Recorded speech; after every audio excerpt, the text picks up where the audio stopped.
All right, Daniel, I think we should go ahead and get started. Okay. You can talk, and I will change the slide for you. All right. Welcome, everybody. Thank you so much. Oop, go ahead. Thank you so much for joining us for our last in our API Heritage Month webinar series for the Association of Asian Veterinary Medical Professionals. I'm so excited about this panel that we have today. We're going to be talking about leadership in the API community. We've got a great panel lined up for you guys, and so I've been so excited to hear about their path to leadership. So, Daniel, could you advance to the next slide, please? So just a reminder, however, we do have actually the mentorship and leadership director, we now have applicants for, so we can remove that, but we do still have our president-elect position open. So if anybody is interested in working with me as I transition out of that role, that would be lovely. And also there's more information at this QR code if you'd like, or you can just check us out on the web. Next slide, please. And then if you stay on to the very end, we will be showing a QR code to enter into our raffle. You'll fill out a quick post-seminar survey to win a gift card for $100 from Figs, which I hear are all the rage, but I don't really wear them myself. We have like necropsy issue, unstylish scrubs that we have to wear, so not really relevant for me. Anyway, moving on. So I am your moderator today. My name is Kaori Sakamoto. I got my veterinary degree from North Carolina State University. I did my anatomic pathology residency at Purdue, and then my PhD at Cornell University. And I've been here since then at the University of Georgia, so 15 years as of this year, working as an anatomic pathologist and professor, and I'm also the president currently of AAVMP. My leadership background is 7+ years as the director of the college-wide graduate program, Comparative Biomedical Sciences. I also did a stint as interim department head for my Department of Pathology for a year, as well as 2+ years of interim director for the DVM PhD program here. Next slide, please. And our first panelist is Dr. Katherine Fogelberg. She did her PhD in science education from Texas Christian University, her MA in educational leadership from St. Mary's University, and her DVM from Texas A&M. And I will let her talk about her leadership path directly. Thanks, Kaori. It's good to be here. Thanks for all of you who joined us. Yeah, so I had a very interesting path, and I've had multiple leadership roles. So it actually started off when I was in the Army, and I ended up being basically the first chair flute player. And so I actually managed my flute section, which was all of 3 of us. It wasn't much of a deal. And then I got a scholarship to go back and finish up my undergraduate degree and ended up graduating from the University of Hawaii, but I did ROTC there. And so I ended up being the cadet battalion commander and being the commander of over 200 cadets in that battalion. So I was able to do that for about a half year, and then went into the Army as an Army officer. And my last duty assignment, I was the officer in charge of training for the Combat Casualty Care course, which was a 9-day in-residence course that taught the military medical providers their combat mission. And so that's actually where I discovered my love for education and decided to do my master's degree while I was on active duty. But I had a boss there who convinced me to try to go back to vet school because I had tried before and had not gotten accepted, and I ended up getting accepted to Texas A&M. So I graduated in 2008 and knew pretty quickly that I wasn't going to be terribly happy in clinical practice, and that a lot of people seemed to need some help in knowing how to be good educators. So the past 15 years or so, I'd been really trying to get into veterinary education because I wasn't interested in going and getting a clinical specialty. So my specialty was education. So after I finished up my PhD, I had been teaching in public health for a while, and finally was provided the opportunity to go to Lincoln Memorial University as the inaugural director of their Center for Innovation in Veterinary Education and Technology, where I started up and launched, well, I didn't start it, but I launched the Master of Veterinary Education program, which was fully online. and served as an instructor and the manager for that program. And then was provided the opportunity to become the Associate Dean for Academic Affairs at Virginia Maryland College of Veterinary Medicine, where I just left. Actually, I was there for a couple of years, and then I just transitioned out of that position to a new role. But so those are some of the highlights, I guess, of where I've been and what I've done. Very interesting story. Just a bit of an aside. Were there a lot of Asians in the Army that you worked with? Like, No. you never see pictures of Asians in the Army. No, that's a really good question, actually. No, there weren't. Obviously, we still have military posts in South Korea. And so there were actually a lot of South Korean women who ended up marrying men who had gone over there and been stationed for a year. And sadly, I didn't have good interactions with them. They were really rude to me because they recognized me as Korean, but then they yelled at me because I didn't speak Korean because I was obviously an American. And so I think we can probably talk about that a little bit later, some of the challenges that we've all had, but certainly no. And I would say that in many ways, I was a very heavy minority, being female and being Asian in the military. Wow, thank you so much. All right. Moving on, I think is Dr. Tran. Yep. So we have Dr. Tina Tran here, who got her veterinary degree at University of Illinois. And we're so excited because she's the founding dean for Hanover College of Veterinary Medicine, one of the new veterinary colleges that's opening up. And would you like to tell us a little bit about your path to leadership? Sure, Kaori. So thank you all for having me. And just really quickly, it's a proposed veterinary school at Hanover College. I think it's important for me to say that because we don't have a specific timeline yet for taking in our first cohort of students. I think knowing Katherine and Thebe before being on this panel, I think I feel like I'm somewhere in the middle as far as my leadership. That I have some leadership within kind of clinical practice. I started out like a lot of people in small animal general practice, and I would say I had a lot of informal leadership experience in that clinical setting. Oftentimes as an associate veterinarian, your team is looking at you to say, what should we do in certain circumstances? And so I had a lot of that experience. And then probably about, let me think about this. I think about 7 or 8 years post-graduation from University of Illinois, we started our family, and then I made a transition into relief work. And so still being kind of that informal leader in contract work, relief work. But then I transitioned into a full-time faculty position, teaching in a community college setting for vet tech students. And then from there, took what what most people would consider my first formal role as a leader, as the vet tech program director of Purdue University's both distance learning and on-campus vet tech program.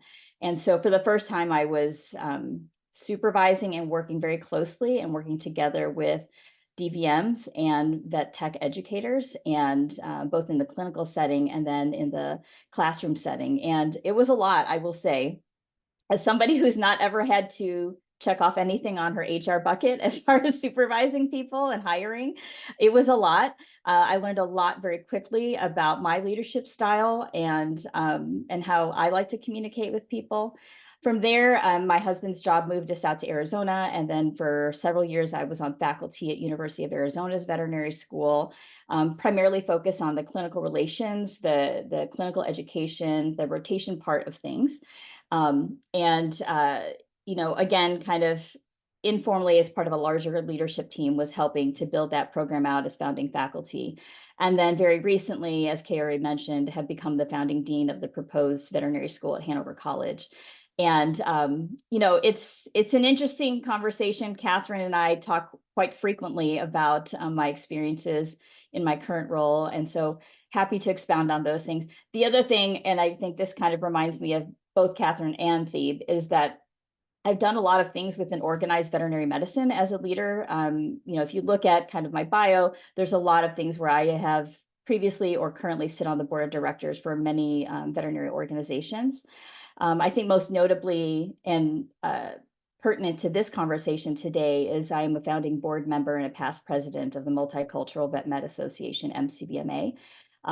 Specifically within the year 2020, which is actually when Thebe and I met on another panel. So we've known each other for several years. And that's a whole nother conversation too, about the challenges of being a leader within organized veterinary medicine, specifically as somebody of Asian descent, because there are not that many. So happy to talk about that at some point. So that's it for me. Thank you, Tina. All right, next slide, please. All right, and last but not least, we have Navaratnam Partheeban. I hope I pronounced that correctly. I should have checked that before I went to the bathroom. Who got his veterinary degree from the University of Edinburgh. And I will let you talk about your leadership path.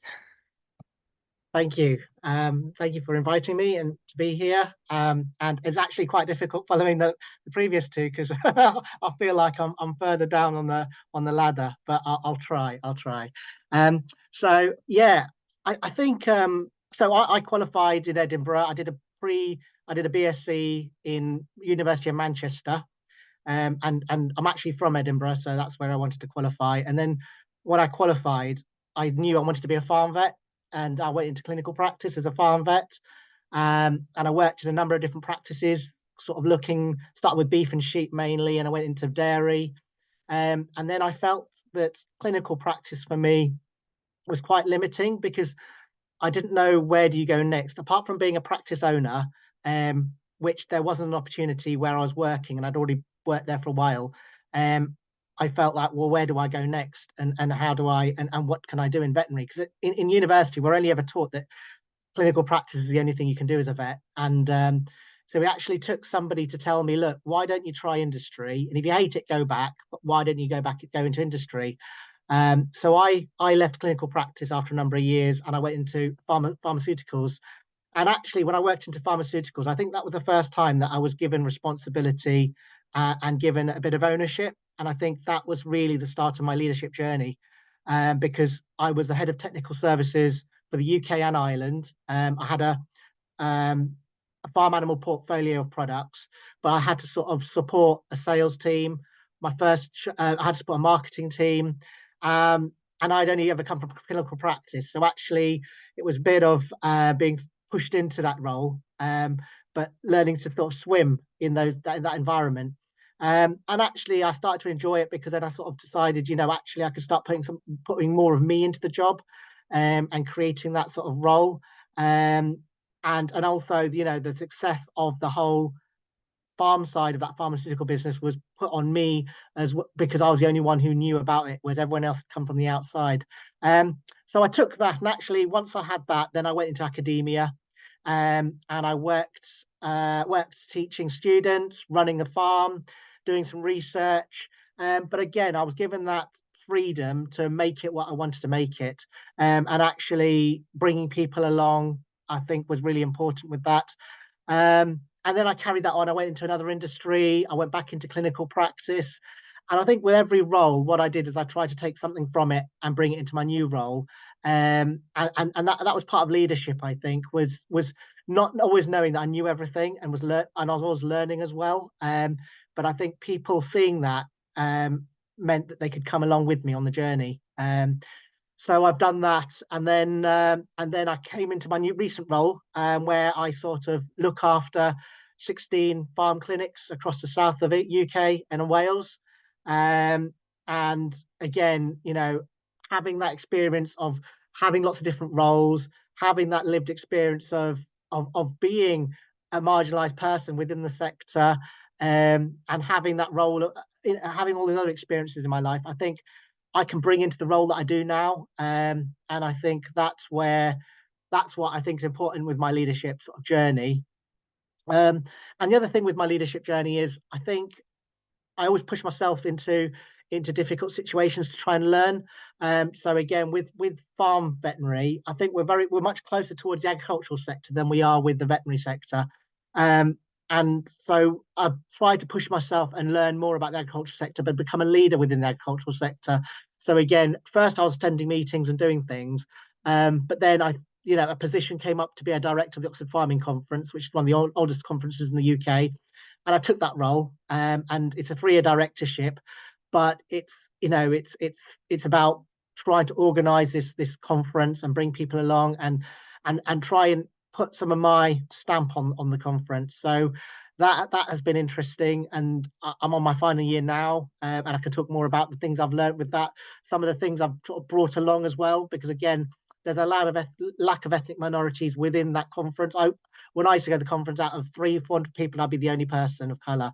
But being part of that conference, I felt like I could make a difference, and I could talk about some of the different programs I started within that conference. And then I think also being marginalized and being a minority, I think that pushed me. So again, when I started off, when I was in veterinary, and in the UK, it's very similar to the US, I suspect, with, you know, actually very few ethnic minority people qualify as vets or apply to be vets, work in the veterinary sector. And then and as a marginalized person, sometimes you feel like you just have to do the things you do just to get above on the ladder, because you don't want to raise your head above the parapet, or you don't want to make say anything. But I had an incident which made me just decide, you know what, I'm going to call it out. So in 2014, I tried to make a change. In 2016, I co-founded the British Veterinary Ethnicity and Diversity Society. And with that has given me a bit of strength to therefore talk up, be a bit more comfortable with talking about those things, be a bit more myself. And that's where all these other things have come in. So I've done a couple of studies and things like that. So again, I can talk about that later. And that's how I got in. Well, me and Tina were both on panels with different things about, you know, involved with that. And yeah, I'll stop there, but I'm happy to chat about that going forward. That is very cool. And I agree with you. Having a growth mindset through all this is so important. But you already sort of started on answering the first question that we have, and that is, can you share your experience of being an Asian American or having Asian heritage in the veterinary profession, and how has it influenced your career journey? So I was wondering if we could get either Katherine or Tina to answer that question.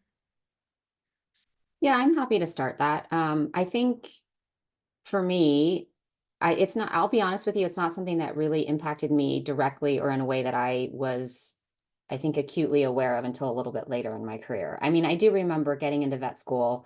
It took me 3 tries to get into vet school, and I got there and there were only about 3 other people that looked sort of similar to me. And we sort of bonded, and it was interesting because I sort of was like, well, it took me 3 tries to get into vet school. And I wondered, did they just let me in because I'm Asian, right? Because it was very clear that it was a very white field. And so I had this imposter syndrome from the very beginning. Like, I'm not good enough, I'm not smart enough, but thank goodness I'm Asian, because maybe that's why they let me in. And in the end, that's not why they let me in, but it still felt like that. And so I think from the very beginning, that's sort of the narrative that you have to run up against. And then as a person who I was also older when I went to vet school. So I was already sort of, you know, I was Asian, so I was already sort of outside, and then I was older, so I was even more outside. And then I was not interested in going to a clinical specialty. I wasn't necessarily going into clinical practice, which meant I was even more outside. And so I just sort of had this, I felt further and further and further away from the center of what a lot of people considered veterinary medicine.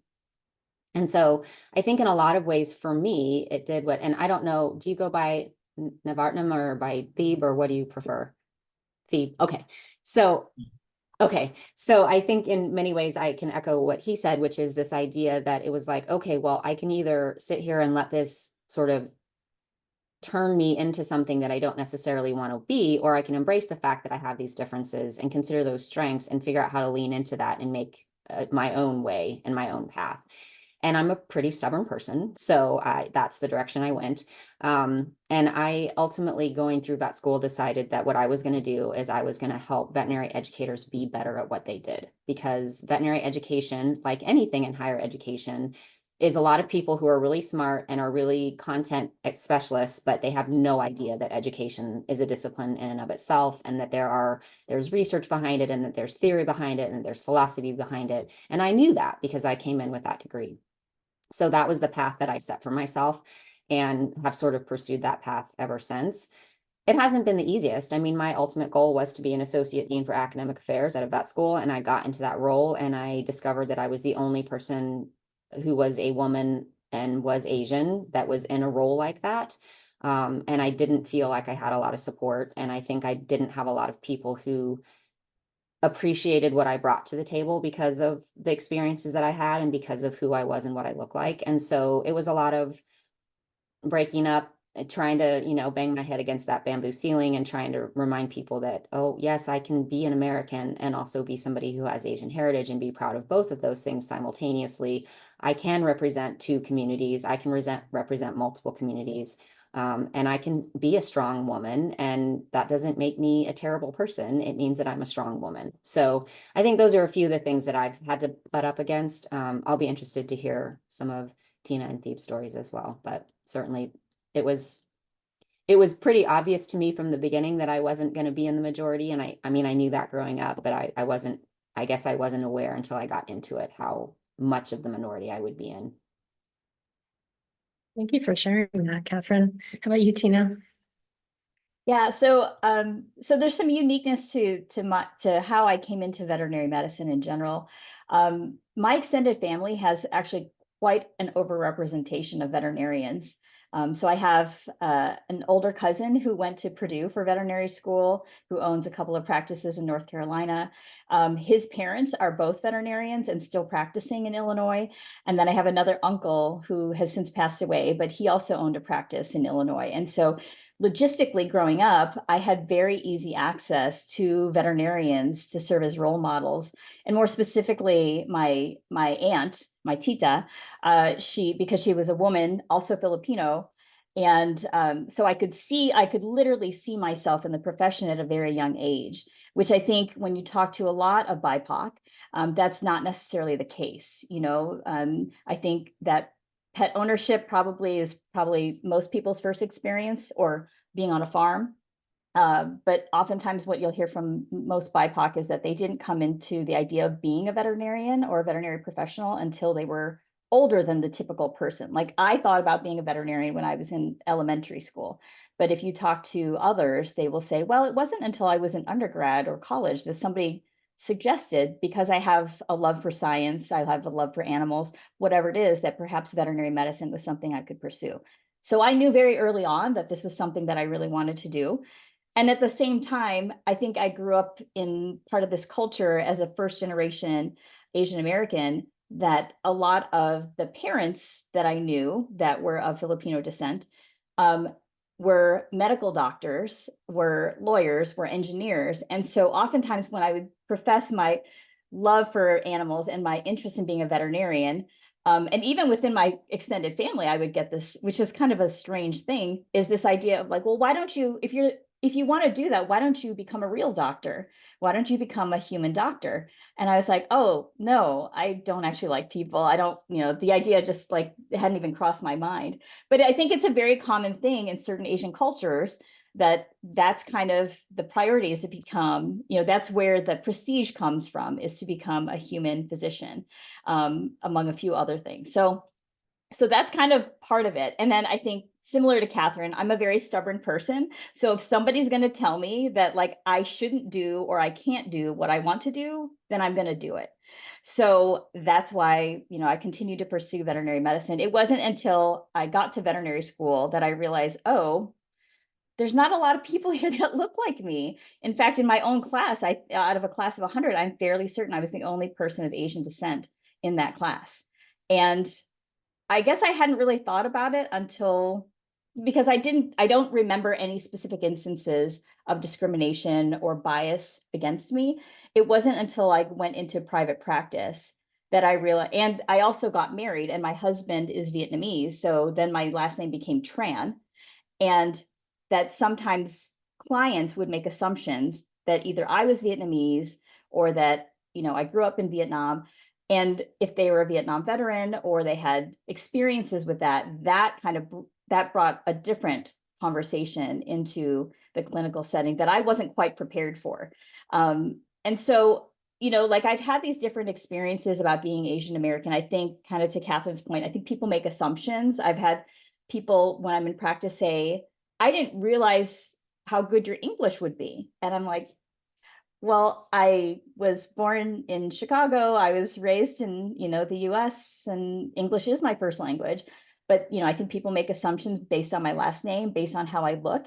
And so I think that, I think it happens less now, but it definitely was something early on in my career. I was baffled by the idea that, how did they not know that I lived in the US this entire time, but I think they look at what they see and they make some assumptions, right?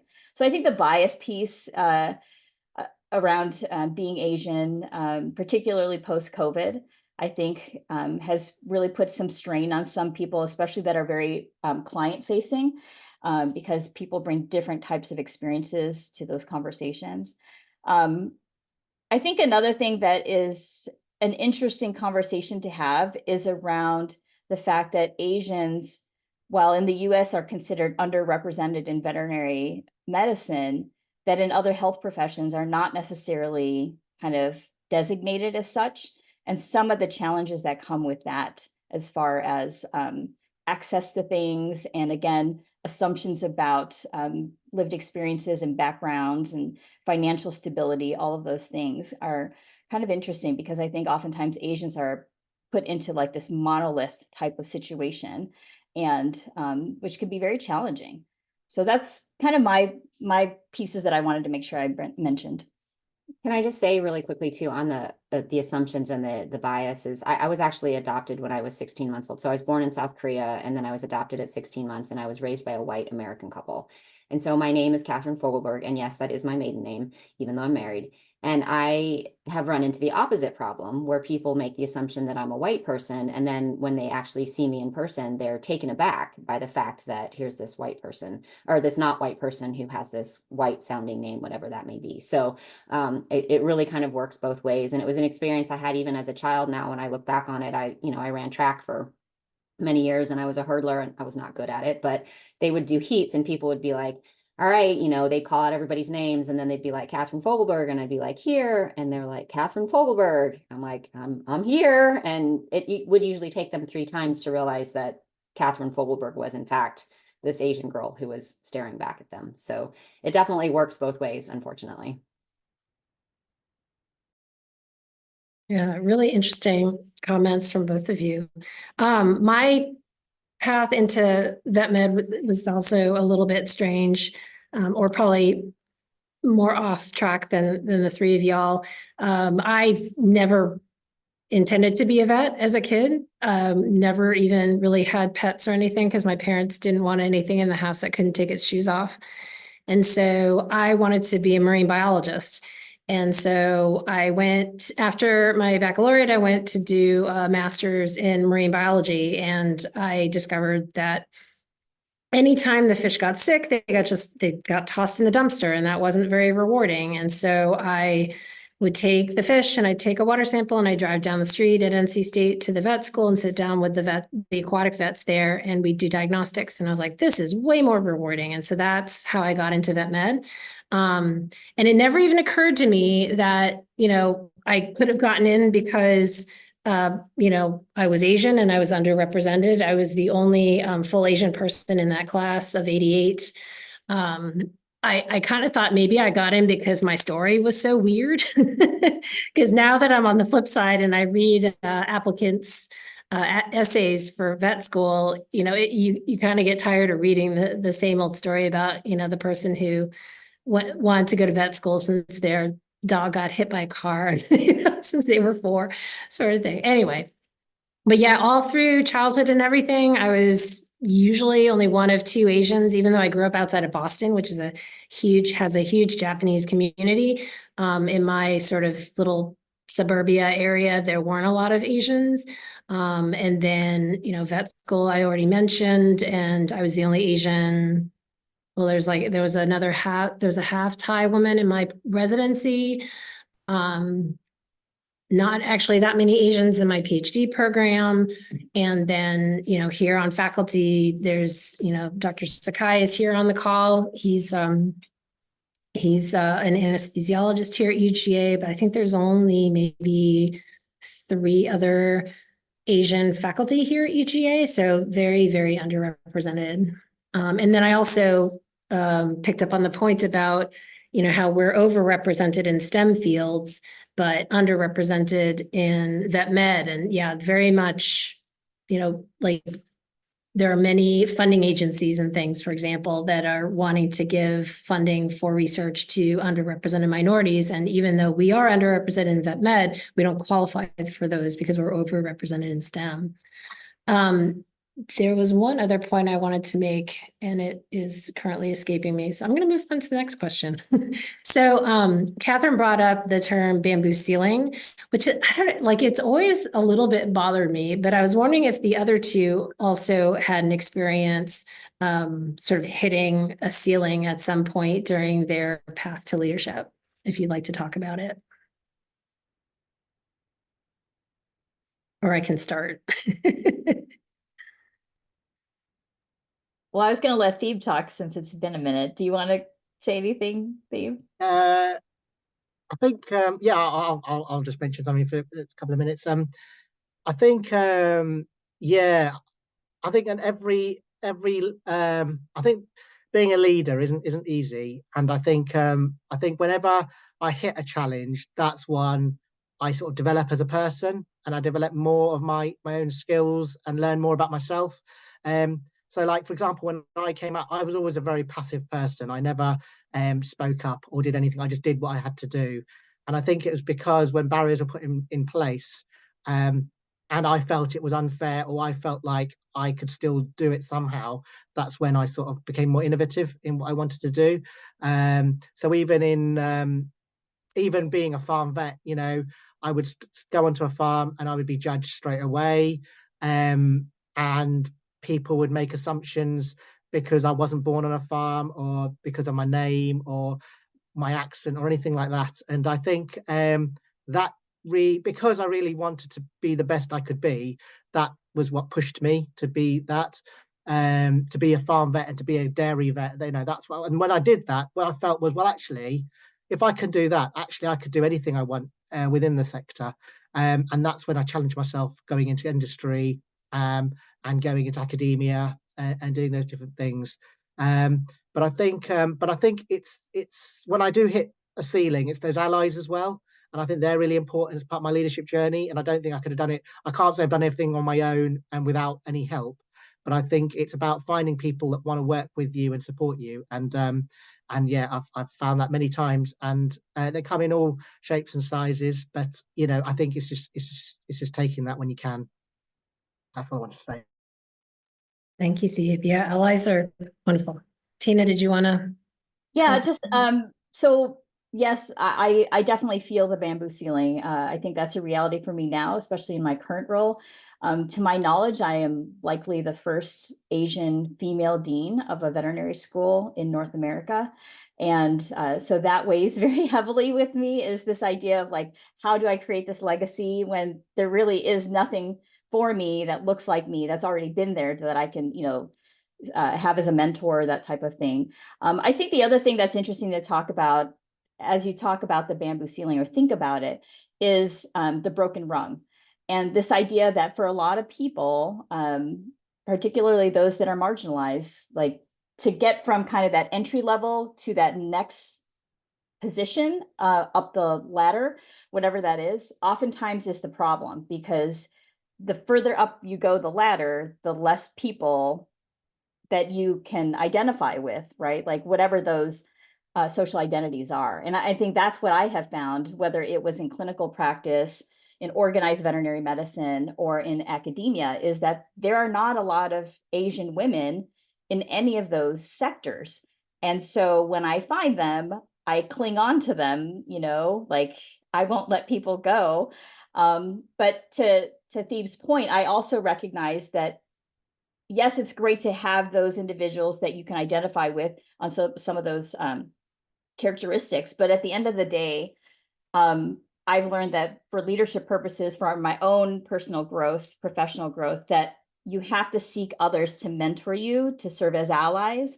And oftentimes those individuals with the most power and privilege don't look anything like you. And yet you could say the exact same thing in a meeting as a person like, let's just say, an old white man, and who that message resonates with and what they perceive as that message is different for those two individuals, like me versus somebody else. And so I think that's why, and you know, maybe we talk about this later, is that allyship piece, who serves as an ally, who serves as a mentor. I think what I've learned over time is that yes, it's great if it's an Asian female. Yes, it's great if it's an Asian person at all that can serve as an ally for me or a mentor for me. But what is more important for me is, do their values align with mine? And then it doesn't actually matter what they look like, because if they do, though, if they feel that they check off that box, then they are likely thinking the way I am without me having to prompt them or persuade them or motivate them to say something, right, or do something. And so that's, I think, another part of the leadership piece that I think about. And, you know, when I think about the bamboo ceiling, I think the other part I think about is that, yes, in some ways I'm leading the way. And I also think very much about, who are the people that I can bring along with me? And in what instances can I kick down the door for them, or you know, like, help them to navigate barriers that I had to go through so that they don't have to do the same thing. And I think about that a lot in terms of being a leader and being somebody that facilitates more leaders so that we can overcome this broken rung, so that we have more people going up the ladder faster, right? Thank you, Tina. Yeah, nothing's more demoralizing than, you know, when somebody who you are in a subpopulation with, like, say, like, there's a female leader, right, who broke through their glass ceiling and then they sat on it, right? So nobody else could get through. But yeah, I mean, talking about mentors, my biggest cheerleader and greatest mentor was my first department head here at UGA, who would probably qualify as an old white man. Sorry, Keith. But yeah, he's always been my strongest supporter. So I have him to thank for that. My glass or bamboo ceiling story is, and I apologize to the UGA folks, you know this story, was from 2021 when I interviewed for the Associate Dean of Research, Faculty, and Graduate Affairs position here. And the search committee very much supported my taking that role, and I didn't get it. The position went instead to an old friend of the dean's who had been working in the position as an interim, who was a retired white female, and who's in her 70s. And that was very demoralizing for me, but that was kind of the kicking point that I needed to know that I needed to leave, basically, because I didn't agree with sort of the values that were being shown by that action. And then I was told by the dean that I didn't get the position because I wasn't seasoned enough. And one could argue that you know, there are very few people who would be seasoned compared to somebody who's 74, but except maybe like the current presidential candidates, but we won't go there. Yeah, the previous person who had been in that role was exactly my age when I applied for that position. And it was a white man, and his only leadership credentials had been chairing committees. So the fact that I had already been a director of the graduate program for 7 years, been an interim department head, you know, done all this stuff, gotten tons of leadership training, that apparently didn't make me seasoned enough. So that was very discouraging. It's hard to say, right, whether it's a glass ceiling or not.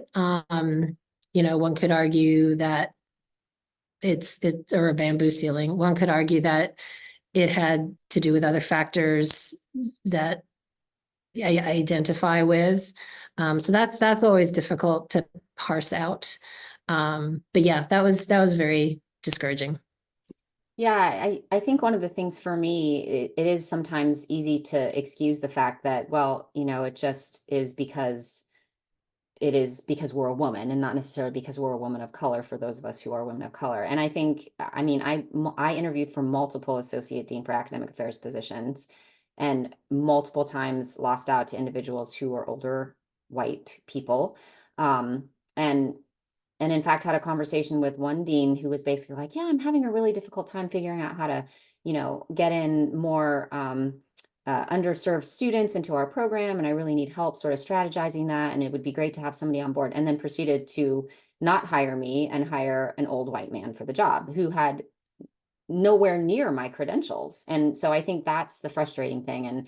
And Tina and I have had a couple of conversations about, though, what we recognize is that it's not always about the credentials. It might be who you know, it might be that they're looking for a certain type of malleability or a certain type of comfort or whatever, but it's still a hit to your you know, sort of your insides when you're like, I know that I was the most qualified individual for that job. I know I knocked that interview out of the park. I know that the search committee recommended me, and yet I still didn't get the job, you know? And so you do start to sort of question, what else could you do when there's literally nothing you could do because the cards were stacked against you from the very beginning. And I'm sad to hear that you had similar experiences. Another question that we had prepared were, what do you think are some unique perspectives that being AAPI brings to the leadership role in the veterinary profession? You touched on that a little bit, Catherine. I don't know if anyone wants to take that. I guess, you know, when I think about that, I think one of the things that is central to my leadership philosophy is building community and being very relational with people. And so a lot of what I bring to leadership is emotional intelligence. And so oftentimes, like, I enjoy water cooler talk. I love to know what people are doing outside of the workspace, because I think it definitely impacts how they move through the world, you know, and then it's an acknowledgement that they are more than the veterinarian in front of me, the veterinary technician in front of me, that maybe they have a graduation they're getting ready to celebrate. Maybe they're going through a very difficult separation. You know, like, some of those things I think are important for me to know, so that I can then kind of work it with that person in whatever role, whatever capacity, whatever role that we're doing together, to support one another. And I think that as somebody who's sometimes on the receiving end of that, when I'm not the perceived leader, I think that not knowing those things kind of limits my ability to connect in the workplace with people. Or, you know, in organized veterinary medicine, if people only see me in this one tiny role and I serve this one purpose, and they don't recognize the other pieces of me. So I really like the relationship building that happens with leadership, and that's kind of how I function anyway. But I think that piece of me is likely something that came from my lived experience as an Asian, that, you know, like, I know what all my cousins are doing, like, on any given day. You know, I know what they're doing. I know what their career paths are. I know what their families are doing. And that's just how I function in general. So that kind of just spills over into my leadership roles and how I work there. Go ahead, Pete. Well, thank you, Catherine. I think the interesting thing is, when I was growing up, I was brought up differently at home than I was when I was at school. So, you know, my parents, we spoke a different language at home. We spoke Tamil at home. We had different foods at home.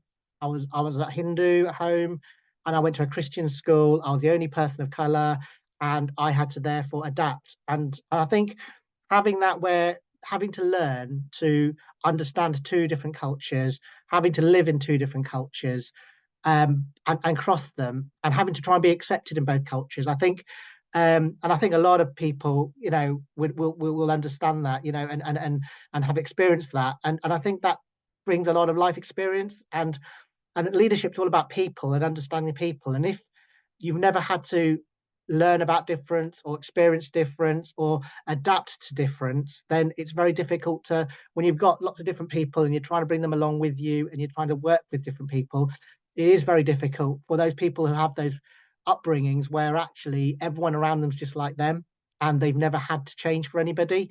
Whereas, you know, my parents came as immigrants into the UK. So they tried to bring us up in both different cultures, which was difficult. But I think that's given me an advantage in a lot of ways about understanding difference. And then I get a lot of people coming to me going, oh, we've got, you know, we want to diversify the applicants, or we want to have more people of this background. And they come to me and ask me, and I just think, well, yes, I can share that and I can bring that, but I don't think all that has to be put on me either. And so sometimes it can be the opposite, where just because they see me looking different, I should automatically have all the answers and I should be the person to do it. So it can be a benefit, it can be a burden. But I think what I take away is I've learned about people in that way.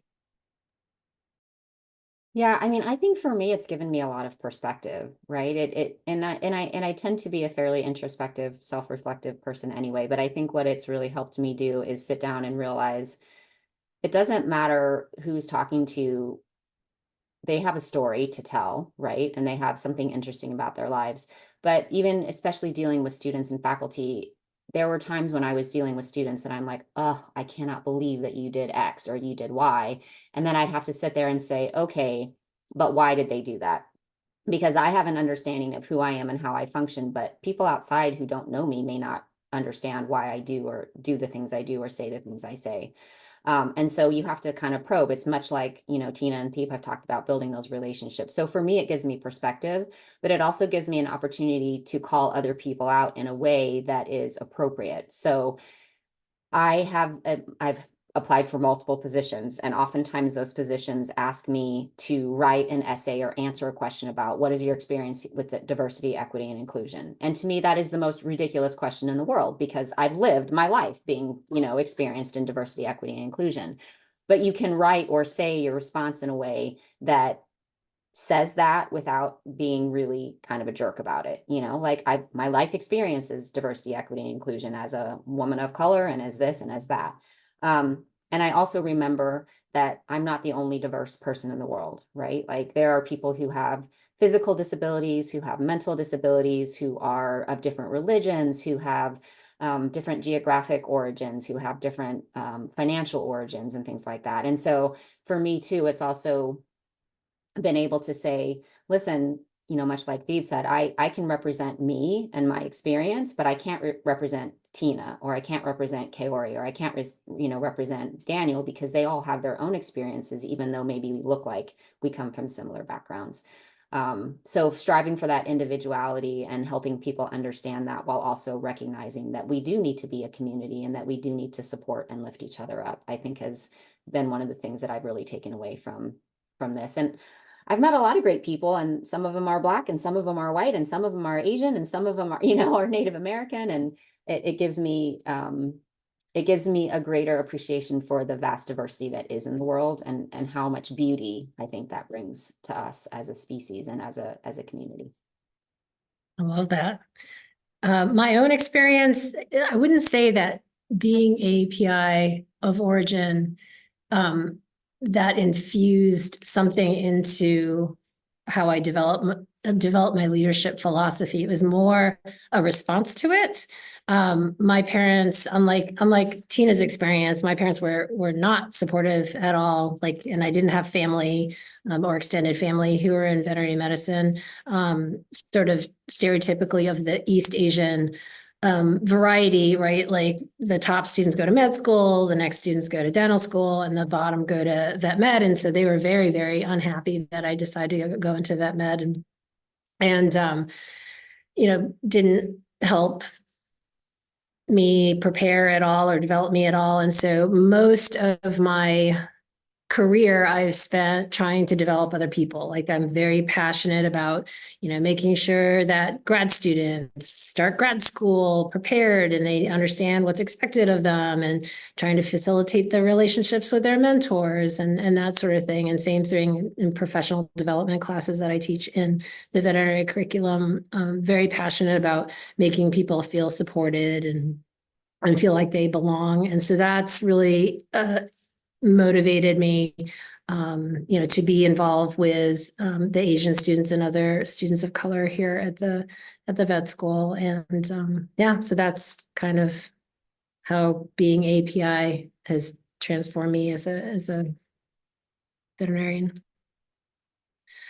Our next question, and you know what, I would love folks in the Zoom, if you guys have any questions at all, feel free to interrupt or to type into the chat. We just prepared some questions just so there wouldn't be awkward silences. Feel free to type stuff in if you have them. So our next question was, as a leader, how do you ensure that you are inclusive and supportive of colleagues from diverse backgrounds, including those who may face discrimination or bias? I always feel like Katherine's like one step ahead of the questions.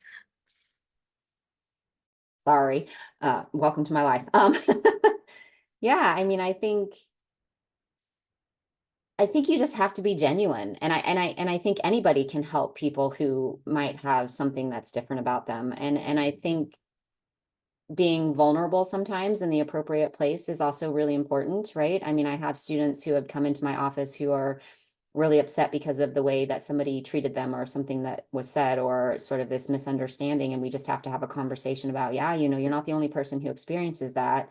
Here are some ways that, you know, I've responded in the past that probably didn't really help the situation. And here are some ways that maybe would help the situation. So I think having a lot of empathy, but I don't know that this is necessarily unique to anybody who has something that's different about them. I think it's just trying to have that empathy and say, you know, how can we help you move forward and turn that anger and frustration and sadness into a positive thing by demonstrating emotional intelligence or demonstrating, you know, that you are strong and that you don't deserve to be treated this way, you know, standing up for yourself and having agency and those kinds of things. So, but I also think it's about living that and being that individual and being honest with people. You know, I mean, I just left a really significant leadership role. And when people ask me why, I'm honest with them. It's because I found academia across the multiple institutions that I worked in to be incredibly toxic, period, regardless of if I was an Asian or not, or if I was a woman or not. I don't deal well with arrogance, and I find arrogance to be very, very common in academia. And that's really what it comes down to, right? For me is I wanted to be in a place where I could make a difference and influence things in a positive way. And I didn't feel like in any of the institutions I was in, I had the opportunity to do that. So if you're not going to give me a seat at the table, I'm either going to keep fighting to the point where my soul finally disappears, or I'm going to protect myself and find a place where my soul can be nourished and healed, and I can continue to influence people in a positive way. And that's okay. It's not for everybody. And it doesn't mean that you are any less or, you know, a failure or anything. It just means that you've got to find the right fit and the right place for you, and just being that support system. And I think that doesn't really matter if you're white, black, yellow, green, purple, if you're LGBTQ or you're, you know, transgender, or you are dyslexic, or you come from, you know, a disadvantaged background in another way. You just have to kind of find the place that feeds your soul and be okay with that, and be empathetic. So true. Thank you. Tina or Thebe? You guys have any comments? Well, I guess I took kind of a different take on that question, and I focused in on the fact that, so I have some identities where I find myself in the majority, and then I have some identities where I find myself in the minority. And so part of what I do, and I think part of veterinary medicine in general, is acknowledging that I don't know all things all the time, and that I make mistakes all the time. And that, to me, the most important part is to continue to learn, particularly about those identities that marginalize other people, so that I can be able to best support them, right? Because I don't want to make assumptions about what a neurodiverse person, like what is the best way to support a neurodiverse person if I consider myself neurotypical. So, you know, like perfect example. And I guess the other piece I'll say is that there's a lot of great resources that are already out there that are outside of, one, the US. So BVEDS being one of them, Affinity Futures being another one. But then also outside of veterinary medicine. So like this morning, I actually jumped in on this free workshop that was put on by Stanford Medical Alliance for Disability Inclusion and Equity. And it was a disability and telehealth conference. And while not everything pertained, like was translatable into veterinary medicine, there were some things that I really hadn't thought about, as far as people that were deaf, blind and deaf, hard of hearing, like just things that hadn't really crossed my mind about accessibility and ways to support. And then there were other things that very much aligned, which was ask that person how you can best serve them, rather than make assumptions about how you can best serve. So I think that's one of the things I do, is I'll always try to learn more so that I can better support other people. And some of the resources that I have found to be the most robust have been actually the AAMC. So that's the kind of the human version of the AAVMC. so many resources available, particularly in DEI. I think there's actually a webinar that I shared with some other academic colleagues of mine that is happening next week. It's a webinar that's focused on women of color in academia and kind of some of the challenges that they face in human medicine. And I'm like, I have a feeling there's probably some takeaways that we can bring into veterinary education. So, I kind of share that information out to say, yeah, you don't have to be in human medicine to participate in this webinar. And so maybe, there's other places where we can learn and then learn how to support. I'd love to hear more about that. Phoebe? Yeah, I think Katherine and Tina said it better than I could, and I completely agree with both what they said. I think for me, like definitely being in that space and learning from people with differences, I think is the important thing. And I think that's what I try and do. And again, I think speaking about it. So the other day I was talking about generally about diversity and inclusion among some farm vets. When we were talking about out of hours, and we were talking about talking to farmers, and we were talking about understanding different farmers, and then I talked about about diversity and inclusion, and then two of them came up after me afterwards and talked about autism and how they were struggling to be supported with autism, and how sometimes farmers would make preconceptions about the way they were reacting to certain situations and the lack of support. But I didn't know anything about how to work or how to support people with autism in a positive way. So for me, it sort of drew more questions, and it made me go out and seek answers. So I think it's being actively trying to find answers and learning. I think for me it's been a positive thing when it comes to sort of supporting people with diversity and inclusion. And I think sometimes I put myself out there, and I think a lot of people feel like they have to, but it's about trying to signpost people as well. So that's what I try and do. I try not pretend like I know everything, and I try and make sure that I have a few email addresses or organizations on a page which I can just say to some people, just go here or go there, and they'll be best to serve you. Thank you. We did get a couple of questions from our audience. So the first one was, what do you recommend for shy people in terms of getting a leadership role? So I'll start off, since I had a head start in seeing that and thinking about it. I'm not exactly sure I would count myself as shy, but I'm definitely introverted. And so I don't do well if I have to do lots of social engagements in a row, especially ones where I don't know people at them, like cocktail parties and, big events at conferences where I don't know a lot of people, are like, those are my versions of hell. But what I did do was I married an extrovert. So I drag him along with me. And so that helps a lot. But as far as getting a leadership role, it's still, definitely getting a lot of practice in public speaking has helped. Getting a lot of training and development in those areas of leadership have helped. And just making sure that I take time to recharge. So, setting some boundaries, making sure you don't overcommit to things. Does anybody else consider themselves shy who wants to chime in?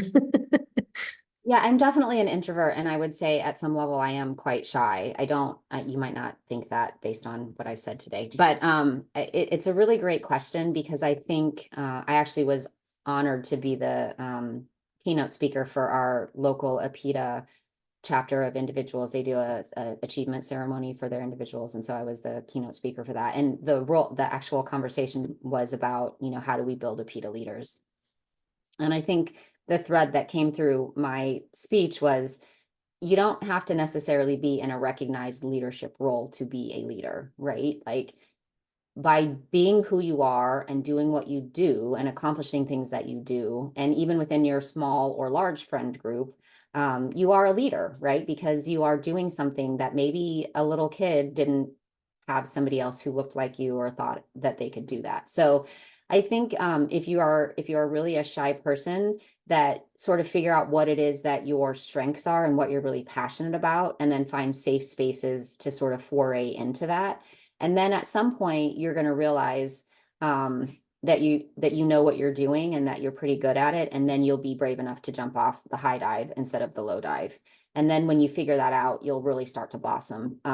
And I consider myself a very late bloomer. I didn't go to vet school till I was 31. But since then I have started 2 nonprofit organizations. I have been, the leader of those organizations. But if you see me in vet school when I was 31 years old, I was in the back of the room in the darkest corner, and I was definitely not raising my hand to answer any questions. I didn't want to be embarrassed. I didn't want anybody to know who I am. And in fact, I started off as a music major in college and was a professional musician for many years, but never was a soloist because I didn't want to be on stage having everybody look at just me. And I had such terrible stage fright. So once you figure out what it is that you really love and are really passionate about, just dip your toe in the water, and then those leadership roles will come. I just wanted to add also, I could exactly like that. I think people, if you think about what is a leader, who is a leader, we immediately think of people like Putin, or people who just tell orders and people have to follow. But actually, if you think Obama was a leader, if you think Bill Gates is a leader, but are they all the same type of people? No, they're not. Because I think that's the big thing. I don't know if anyone's ever done insights or colors, where some people are red and some people are blue, some people are green, some people, and actually those are your characteristics, what you like, but all 4 of the colors could be leaders. And it's about going, well, we all have different styles, and leadership's all about bringing people along. So it's how you do it is more important than what you are. So being shy should never be a barrier. Well, it is a barrier to get out there, but it shouldn't be, you shouldn't be put off because you're shy. I think anyone could be a leader if they really believe in it. That's all. Any comments, Tina? So I am also pretty introverted. I think I'm a situational extrovert. And I guess what I would say, in hearing what everybody has said so far and knowing my own experiences, I guess the one thing I would add is that not every leader has to be an extrovert. There are definitely leadership positions where it's you're not going to be doing this all the time. Like, you actually have to do work. And in those situations, being an introvert should not be a deterrent. If you can, at the end of the day, you just need to get the work done in some instances. And so if you can get the work done, it doesn't matter. Maybe that part of being a leader doesn't require you to give speeches, doesn't require you to be very external facing necessarily. And as somebody who has kind of towed the line as far as sometimes I do very front facing things, and sometimes I do things that kind of are in the back of the clinic type stuff, you're still oftentimes perceived as a leader. And it's more about the actions you take rather than, that outward perception of, can you command a room type of thing. To me, I am more interested in working with people that get the work done and do great work. And so if their strength is not necessarily, giving a speech, then I'm not going to put them in that situation. There's other people that is their strength. And so, I think it's good to acknowledge what your strengths are and what maybe you could work on. But at the end of the day, I guess maybe I'm just too old, and I just feel like I'm never going to get good at this. I'm too old for that. So I'm just going to work on these strengths because I think it's got me pretty far already. So I'll just keep going with that. I love it. Thank you. I just want to say one more thing too. I think Yeah, please. that idea about commanding a room, I think there are lots of shy people who can still command a room, right? Because it's the way they carry themselves and the way they walk into a room. And there's just sort of an air about them. And so it may be one of those things where that you can sort of try to practice your armor at home and practice carrying yourself in a confident way. And sometimes you fake it until you make it, and it really does work. And then maybe that will also give you some additional, I guess, impetus to start being a little bit more outgoing. And know, again, as Kaori said, and as Tina indicated, and I am the same way, that you're going to be tired at the end of it, and make sure that you've got space to get home and do what it is you need to do to recharge. Another question we got in the chat is, or do you feel other Asian people treat you differently based on your own identity, and how do you handle that? I definitely have had issues with that, being a woman who is named Katherine Fogelberg and was raised by white parents. I did a panel for the Same Apita Caucus at one point, and it was talking about Asian leadership in academia. And somebody said to me, one of the questions wasn't said directly to me, but was obviously for me, because my two colleagues on that panel were raised in other countries and then came to the United States. And said to me, well, how can you call yourself an American and still think that you can represent our community? And it was really hurtful to me. It really bothered me. And I think that when I was in Hawaii, for example, they called me a banana, and it was derogatory because they assumed that I wasn't one of them. And so I think anytime you're othered, it becomes really painful. And it's particularly painful when you're othered by a group of people that you feel like you shouldn't be othered by. And so, yeah, it's definitely impacted me. I had sort of an off camera conversation with Kaori before we formally started the session about having really bad experiences with, Korean women who had been raised in Korea and had married American GIs and come over to the United States. I mean, I've literally been yelled at by Korean women because I don't speak Korean, because they recognize me as Korean. And it's like, listen, I was raised by white people. I was adopted, and I'm an American, and it doesn't matter. You should still, like, your mom would be very, very disappointed that you don't speak Korean. And so for me, that just makes me want to be more inclusive and be more understanding of other people. But I've certainly been treated differently based on my name, based on the fact that I am an American, and recognize myself as an American, and things like that. So I don't know if anybody else has had similar stories, but that it's definitely been a challenge to live in that space where you're not Asian enough to be Asian, and you're not white enough to be white, and you're just sort of left in the spaces that are left over. Yeah, I'm definitely othered here, right? And then if I go to Japan to visit my relatives, people take one look at me and they know that I'm not Japanese born, whether it's the way I'm carrying myself, how I'm dressed, how I'm laughing, whatever, my mannerisms. And so, yeah, it's hard. Tina or Thebe, did you guys have anything you want to add? No, same as Catherine, really. It's not being part of either identity, because you're both identities, really, and not feeling, and it's quite difficult trying to understand your own identity and feeling like, which group do you belong in, and when people don't accept, then it is difficult. So completely, yeah, I can understand where Catherine's coming from on that.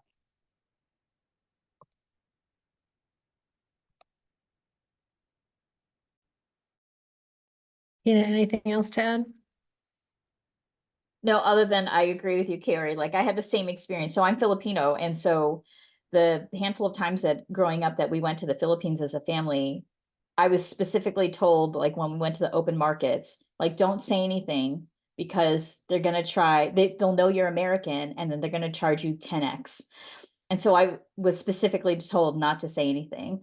And they could already tell by the way I dress, by the way I carry myself. They already knew that I was Americanized, right? And then yet when I'm in the US, I am assumed that I'm an immigrant from whatever Asian country, when that's actually not true. I'm a first generation Asian American. So it's kind of like I'm not Asian enough, and I'm also not American enough, depending on what geography or what situation I find myself in. And I think I also, because I'm a Gen Xer, I think I grew up in an era where assimilation to being a US citizen was really the high priority. So my parents speak Tagalog in the house, but they made it very clear that when they were not in the house, and I don't speak Tagalog, I only understand it, but they also would not encourage us to speak Tagalog or even attempt to speak Tagalog out in public, because they wanted us to be perceived as American. So I think that's like, that's like a whole nother webinar right there. So. For sure. I think we have time for one more question, and that's from Daniel, who asked, I believe this is really more directed at Thebe, but is the push for anti-DEI legislation impacting your leadership role? I know that there's some stuff happening in the UK around anti-DEI legislation? Well, I guess it applies here too, but anyone want to take that? Yeah, I can start with the UK. So, like the US, we're living in very divided times at the moment, and people are dividing to keep power. And when we had Brexit, the anti-immigrant thing was used for us to leave Europe, and that's just carried on. And even though and our current government is probably the most right-wing government we've had in a long time, even though it's the most diverse government. If you look at the faces of our government, we've got a brown prime minister, we've got a black finance minister, we have a very diverse group, but they are very right-wing because they're playing for that. And unfortunately, do you know how we say sometimes when somebody like us gets into that position, we hope they keep the door open for others to come through, whereas actually you find that some people will just shut the window or shut the door and keep that power and actually play to the masters who gave them the job in the first place. And I think this has therefore led to diversity, equity, and inclusion being pushed down or not being a thing, or other things are priority. And it does make it difficult because then when we say, well, it's important, but I think when you go to figures and you go to the problems with retention, the problems with recruitment, the problems with the changing demographic of society, and I go back to those are the examples of why DEI is important, then people go, well, actually, yes, the government or yes, politicians and people are talking about how it's not important and how we don't need to think about it. But actually, for our workplace, for our sector, it is important if we want to be future-proofing it. I constantly have to prove why it is important. Whereas before, maybe I didn't have to as much. You just think the moral case for diversity, equity, inclusion is important, but because of the use of it being weaponized, I'm always having to talk about the legal and the financial aspects of why DEI is important. And unfortunately, I don't think there's anything going to change. But I think because of the natural increase in the immigration rate, the natural increase in the level of people of color within the country, 30% of all children in the UK are children of color. So despite what the politicians want to do, I think the population change is going to push that agenda and make sure that it is important.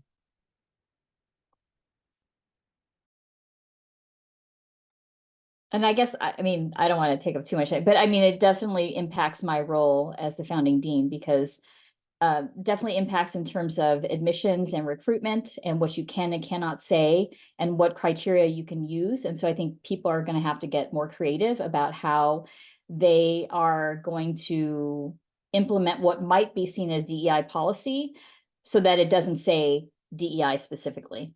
I think what also is happening too is that the savvy candidate or potential faculty member is saying, if the institution or the state that I'm interested in going to is not supportive of DEI, then perhaps that's not the state that I want to spend my money in or earn my living in. Which is really interesting because I think that's one of the benefits of having more new veterinary schools come online is that there are now more opportunities to say, I can go to veterinary school, but if the institution's values do not align with mine, whether it's as an employee or as a student, then I'm not going to go there. Like if I don't feel supported in that way, then that will be part of the reason I make my decision. And so, I think that there's a lot of things like that are playing into veterinary medicine specifically. Yeah, I agree. I think it's really fascinating because there's lots of theory about oppression and things like that. And ultimately what happens is the people who have been in power for a very long time, when their power is threatened, they become much more aggressive about trying to be more oppressive. And it's a really, really rough time for a while. And then eventually it all sort of things figure it out, right? Either the oppressors win or the people who are oppressed sort of overthrow them, to be a little bit dramatic about it. But I think what's happening is that there are pockets of individuals, and it didn't particularly influence me because so when the whole affirmative action was overturned, our policies for admissions were already really legally sound, regardless of what was going on, because we didn't necessarily give points for being, underserved specifically as a marginalized person, unless it was, but there were opportunities to demonstrate that you were a first generation college student, or that you were from a financially impacted situation, or geographically you were in a rural area. So there were multiple ways that we were measuring out beyond race and ethnicity. But what I will say is there is going to be increasing impact, because, for example, I'm getting ready to go to the AVMA convention, which is in Austin, Texas this year. And I've just discovered that the reason that AVMA is normally in the end of August or mid-August to sort of early September, and the reason that it's in June this year is because the Austin Convention Center is closing down, because they can't get enough people to rent the Austin Convention Center because of the draconian policies that are happening in Texas. They don't have enough money to keep it going. So they're literally closing it down at the end of June, right after AVMA concludes. So, voices matter and money matters. And so if people are unwilling to come to your state and spend money, as Tina's indicated, then you might have to rethink something, because no matter what you want to say and what you want to do, 51% or more of the people in Texas are people of color right now. And at some point, the tide is going to turn and something's going to give. And that's not just Texas. I mean, we saw that backlash in North Carolina. We've seen that backlash and I know in Georgia, for example, you guys aren't even allowed to use the term diversity, equity, and inclusion. Florida, but the pendulum swings. Yep. Susan put it in there. The pendulum swings. And unfortunately, it never stops in the middle, which is where it needs to stop. But it will eventually get to a point where people are going to have to realize that when it starts hitting you in the pocketbook, you're going to have to start thinking about it a little harder. And maybe DEI isn't, I think there are lots of people who argue that DEI hasn't done anything. I would disagree, but I do think there's lots of bastardization of DEI. There's a lot of performative DEI, and I think that's the issue, right?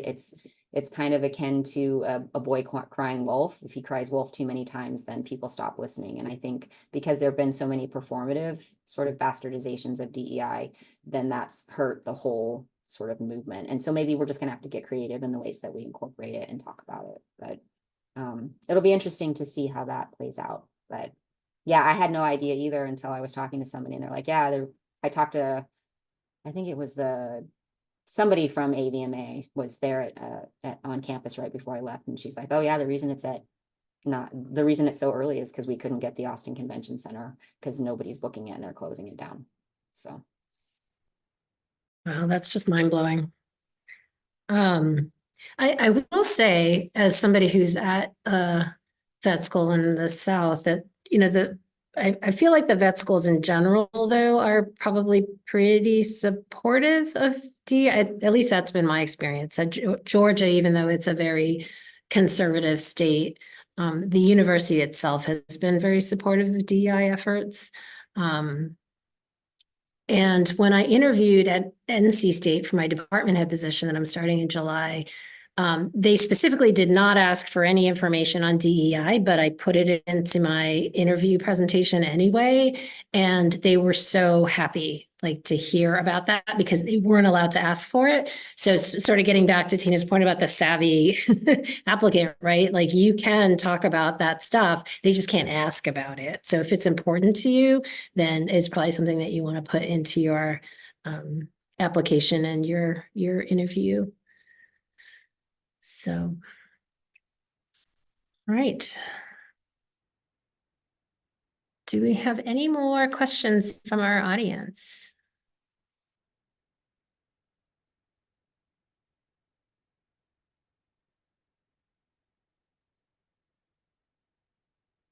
We had one last question that we had prepared, which was, how do you think the veterinary profession can better support and promote diversity, equity, and inclusion among its leadership ranks, particularly for those of AAPI origin? Would anyone like to take this one? I'll just throw a couple things out there really quickly. So I think we already talked about it is, how can people provide, true mentorship, and then kind of as an extension of that is sponsorship. So sponsorship in the sense that who has power and privilege and access to spaces that you want to be a part of, but maybe you're not quite there yet, who can then speak on your behalf and be kind of that cheerleader for you in that room that you're not quite in yet, you know, because I think that that's the sponsorship piece is kind of where I am in my journey. But then also definitely serving as mentors for others. And then I guess the other thing is other ways to encourage. I think people need to acknowledge and do their best to mitigate bias. And, you know, I think that we try to do that. I mean, there's a lot of CE and continuing education around that, but I think we need to find a way to move that into action and to be, you know, auditing policies and looking at outcomes and saying, like, is what we say we want to do what we're actually doing, or are we still continuing to have bias around, you know, and it's not necessarily Asian specifically, but around gender bias. Like, are we evaluating people's resumes based on the potential that they can do something or on their performance? Because I can tell you that most men are perceived as, you know, if they have the potential, we will consider them, versus women are required to have a significant amount of performance in their CV to get to that same point in the job process. So, and I think I know I can speak to that too. I've had that same experience where I've been passed over thinking, like, how did I get beat out by this person who doesn't have as much experience? And I think part of that is some of the biases that are still at play. So I think about that too, is how do we take all this knowledge we have and put it into practice around mitigating bias? Thank you. Katherine or Steve, did you have anything to add? I would, yeah, like Tina was saying, I think biases is a big problem. You know, like when you do blinded CVs and you put a male name and a female name, who's more likely to get an interview? And the thing is, they do that every year, and it's always, you know, a majority of the male CVs will get an interview and the female CVs won't. So the sad thing is, things aren't changing quickly enough. You know, when we look at discrimination surveys, when we look at why students don't want to do equine medicine or a farm animal medicine or anything like that, in the last 10 years, things really haven't changed. So it has to be outcomes driven. I think it has to be, you know, you're not going to bring everyone along, and you're going to get 25% who will change straight away, 50% who are undecided, and 25% will never change. So it's never going to be 100%, and I don't think we'll ever expect 100% change. But it's about having certain expectations, having outcomes, and having programs and ways to do that. You know, I set up a bursary to encourage people of color to get into agriculture, for example. And you know, it started off with, well, I was part of setting it up, and what they felt was just throw people into a white space and that's all you need to do. But actually it was all about supporting them as well. It's not just the diversity, but the inclusion aspect. So actually, where was a mentorship? Where was the education for the people of color who also needed education about how to survive in those spaces, as well as the white people in supporting them? And it was about those role modeling and all those other bits and pieces that, you know, creates the bigger picture. So, you know, it does take resources, it does take time, it does take people. And with one of those three missing, I don't think these things ever work. Yeah, I think it's a bit of a journey, and we're all still early on, I think, at the beginning, but there's an opportunity. And I think that's the biggest thing, is opportunity going forward. Sorry, I just wanted to jump in really quickly. Steve, what you said about the resumes. The other thing is that there is impact for those that don't have American sounding names, if you don't blind the resumes, because there's been research to show that if it's what is considered a difficult to pronounce name, or one that they cannot figure out the gender of that person by looking at the name, then oftentimes they are not invited to the next round. You know, like if there's concerns about pronunciation, etc., like all of those things play into it. I'll give you an example. When I qualified, on average, people applied maybe 15 jobs and got one. I applied for 120 before I got my first job as a farm vet. Yeah. And some of them I lost out because they didn't think farmers would be able to communicate with me properly. Yeah. And that purely on a CV, and everyone was at the same level because we'd all just graduated from vet school. So there wasn't like anybody could have any more than I had, but that's so true. I think that bias is so true. I I don't know if any of you are Food Network nerds, but I just got done watching the Tournament of Champions, the most recent one, and there have been 5 of them now. And the whole premise of this for individuals who don't watch it is that the cooks do their thing based on their challenges, and then they leave and a panel comes in and has no idea who's cooking for them. They taste it blindly. And in a very male-dominated industry, which is being a chef, 5 times in a row now, women have won that competition. And 5 times in a row. And this is based on blind judging by some of the best palates in the world. And so I think that really does tell you a lot about the power of blinding something, right? And not giving people an opportunity to say, well, I can't pronounce their name, or maybe this is that person, or maybe this isn't that person. But I also would like to add that, sort of touching on something that I mentioned a little bit ago, is that we need to support each other, right? And I think, Kaori, you mentioned this, like when a woman raises herself up, breaks the glass ceiling, and then sits on the ceiling, we need to get rid of that crap, right? Like, Tina is the first female Asian dean of a vet school in North America. We need to celebrate that, and we need to support her, and we need to say, this is awesome, and not be like, well, how did she get that job and she's not qualified, or why should she do, you know? No, we as a community need to come together and support each other and be happy with what's going on, and say, like, hey, if she can do it, we can do it too, and let's all work together and not other each other, and not be the kind of people who want to sit on that broken ceiling that we've broken through. So for me, that really is one of the biggest things is, yeah, we're all different and we all have wonderful things that we bring to the community. So let's celebrate those instead of being in competition and trying to point out the differences as something that makes us weaker. That's so true. It's not a pie, right? Are there any other questions before we wrap up?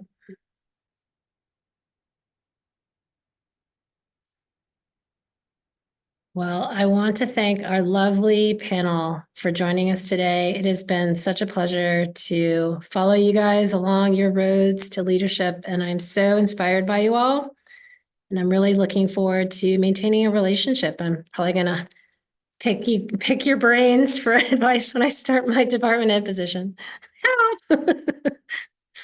So for any students in the group, or anyone else really, if you want to go to our post-webinar survey, you can click on or take a picture of this QR code to fill out the survey and be eligible for our $100 FIGS gift card raffle.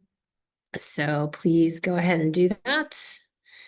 And again, thank you guys so much. And thanks to everyone for joining us today. And hopefully you can still go out and enjoy some of your Saturday, except for Thebe, who's probably going to go to bed soon. Thank you so much for joining us. Thanks for having us, Kaori. And if anybody wants to reach out to me or has any questions or just wants to chat, you're welcome to share my email with them. It's happy to always have contact. So yeah, same here.